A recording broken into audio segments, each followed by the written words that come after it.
Hello, story lovers, and welcome to my channel, Tales with Tasha. I am Tasha, and I am a storyteller. I love weaving enchanting tales that I hope other story enthusiasts will enjoy as much as I do. If you love tales with vampires, dragons, werewolves, romance, cyborgs, ghosts, and lots more, this is the channel for you. We post stories of 100 words as shorts during the week, and one longer story every Friday. Please subscribe so you don't miss out, and like this video to make the algorithm deities and me incredibly happy. Thank you, lovelies. I hope you've enjoyed the Halloween-inspired shorts this week, and they have tingled your spine. Today we have a spooky story to round off the week with a scare. It is inspired by Chatham's Historic Dockyards, an old and haunted location in my home county of Kent, England. It is a place for all the family, with shops and exhibits these days. But it has a long naval past, some of it of the darkest kind. The perfect place for ghosts. This tale is what I like to refer to as PG-ish. It has no bothersome language or graphic scenes, but it is a ghost story. So don't watch the vid alone. With that being said, make sure you're sitting comfortably and let's jump right on in.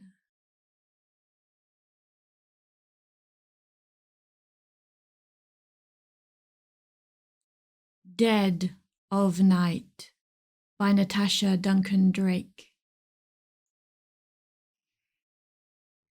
Being a night security guard at the historic dockyards was a good job as far as Ali was concerned. It paid decently. The office was warm with a good coffee machine, and the graveyard shift gave him plenty of time to get to his lectures during the day and sleep early evening. He always had been a bit of a night owl anyway, so it suited him. Sam, the older night guard, had shown him the ropes the first couple of nights, but had now gone back to his earlier shift. Ali had a checklist, just in case, but he was pretty sure he had it all down. There was only one thing about the job that bothered him. Sam had told him about it, and it was right there at the bottom of the checklist. Do not do rounds between 3 and 3:05 a.m. and never open the door then either. He was pretty sure it was a joke on the older man's part, but Sam had done a really good job of sounding sincere. Ali was supposed to do a walk around every hour and check all the entrances. Normally, this was on the hour, except it seemed for 3 a.m. The last 2 nights at 3 a.m., Sam had turned up the radio, faced away from the door, and refused to let Ali even look at it. As jokes went, it was a slow burn. Tonight, Ali didn't have the radio on. He had his laptop out and was making his way through some coursework. He was going to be an engineer if it killed him, and given how well he was doing at the maths, it might at that. Why his course had a pure mathematician teaching maths to engineers, he would never know. The woman made no sense. He was so wrapped up in what he was doing that when the alarm he had set on his computer went off to tell him to do his rounds, He jumped out of his skin and swore loudly. He reached for his torch and his keys, ready to stand up, when he realised it was the 3 o'clock alarm. Maths had clearly addled his brain. Looking at the keys in his hand, he glanced at the door. What could possibly happen if he did his patrol on time? It was 2 minutes to 3. He could be out and round and back in the warm by 10 past. He almost stood up. Almost. But Sam's face kept popping into his head. It also couldn't hurt to wait for a few minutes. If his colleagues had a good laugh at his expense, so be it. He couldn't help it, though. When the clock on his laptop flicked over to 3 a.m., he looked at the door. The office was small, but well lit, with windows that looked out over the dockyard. It was in one of the old historic buildings, but someone had done it up so it was warm and welcoming to work in. There was a bank of CCTV monitors opposite the windows, and to their left was the door. It was the only bit that hadn't been modernised. It was still one of those half-wooden, half-frosted glass doors that had been the thing for 60s and 70s public spaces. There was an old poster hanging off at one corner, stuck over the glass part. Ali laughed at himself when he realised he had been holding his breath.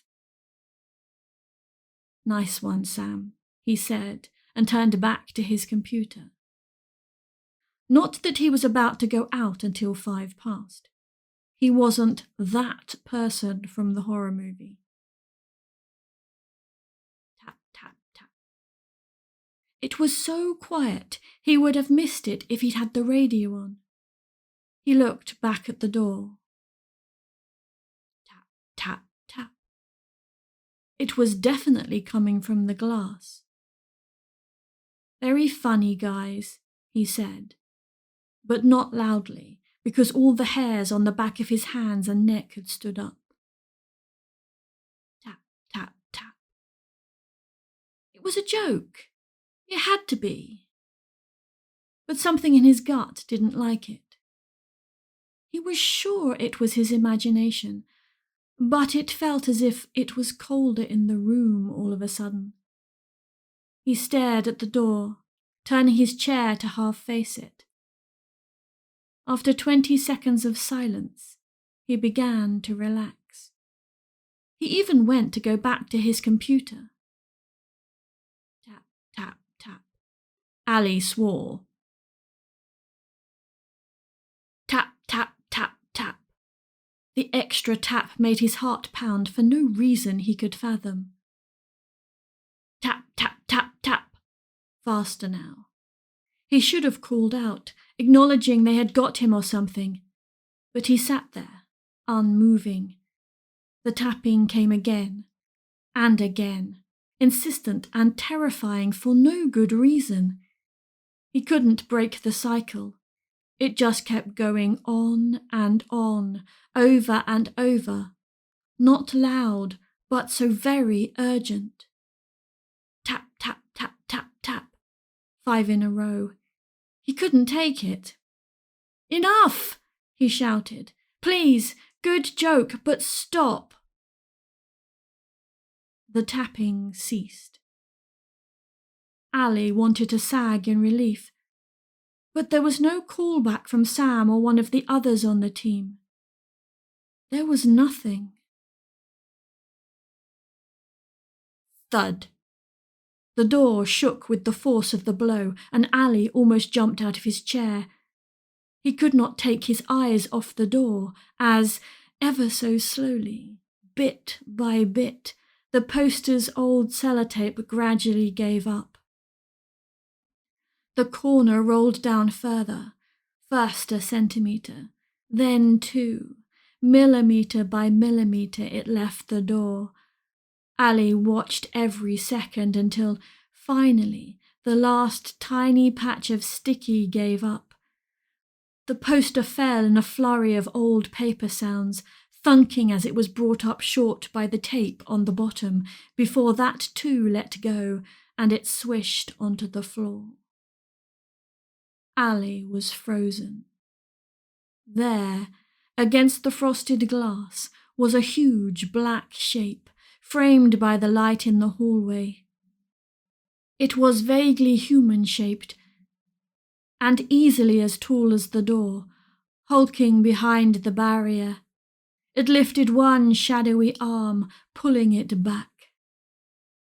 Thud. Ali scrambled out of his chair, scooting back behind the edge of the desk, but he couldn't look away. The whole door shook as if the thing beyond it had hold of it and was trying to pull it from the frame. The lock rattled and the hinges squealed. Ali backed as far from the door as he could get, right in beside the coffee machine. His logical, engineering brain kept trying to tell him that this was all a trick, a joke taken too far. His primal mind knew far better, though. He could hardly breathe, making him flash back to the panic attacks he had had as a young boy after his parents had taken him and fled the war zone their country had become. They'd come to live with his uncle, already a successful businessman in the UK. But the nightmares and the attacks hadn't stopped for over a year. It felt like he was back there, afraid, small, and helpless. Thud. He was sure the door was going to give in. It wasn't a reinforced door. They were there to stop vandals and idiot drunks, not anything dangerous. The door wasn't even locked. That thought made his heart freeze in complete terror. What if the thing just turned the handle? As if it had read his mind, the door stopped shaking. Ali began to fold in on himself, sinking down into the space between the front wall and the coffee machine, making his body as small as possible. Still he could not look away. The air felt like it was freezing now. Freezing and damp, and he shook from cold as well as fear. So slowly it felt like an age the handle began to turn. Ali could not breathe at all. The lock clicked open. The door began to move inwards, millimetre by millimetre. It was like Ali had been hit in the chest, between 1 second and the next. It felt like the lights had gone up and a heater was blasting into the room as he dragged in a huge, gulping breath of air. For a second he did not understand. Then his eyes alighted on the digital clock on the wall. 3:05. Ali laughed. Then he cried, and he stayed in his little nook and shook. Damn it, I knew, a familiar voice finally made him look up, and he found Sam standing in the doorway. Should never have left you without a proper explanation. Come on, kid, let's get you up and some hot coffee into you. Ali glanced at the clock and realised he had been sitting on the floor for nearly 10 minutes. His mind still wasn't firing on all cylinders, so he let Sam help him up and feed him caffeine. What was that? He asked when he finally found his voice. Sam gave him an appraising look and sat down in the other chair. Something dead that wants something from us we can't give it, Sam said. Some say it's a sailor trying to find his way home, some a thief who was murdered by his compatriots on the docks many years ago. Far as I know, everyone is guessing. If we don't acknowledge it, it can't do anything. But if you notice it, I know, Ali said, because he was not revisiting that yet. I'll stay with you tonight, Sam said, and if you come back tomorrow, turn the radio up and keep your eyes on your computer. Got it? Ali nodded. He didn't even want to think about tomorrow night. He'd make that decision in the warm light of day. Thank you so much for joining me today for our spooky tale. I do hope it gave you tingles down your spine. Please like and subscribe. It really helps us out. And don't forget to hit the bell icon so you'll be notified of all new videos. If you enjoyed today's story and would like to read more, check out my horror collection, Haunted Places, an A to Z of fictional ghost stories inspired by real haunted locations in Kent, England. The link is in the description for more details. See you Monday for the next short. Next week, we have dragons and magic. Have a fun and safe Halloween this weekend. Don't eat too much candy, and make sure that the closet door is definitely closed when you go to bed. You're never too old for a visit from the closet monster, so take precautions.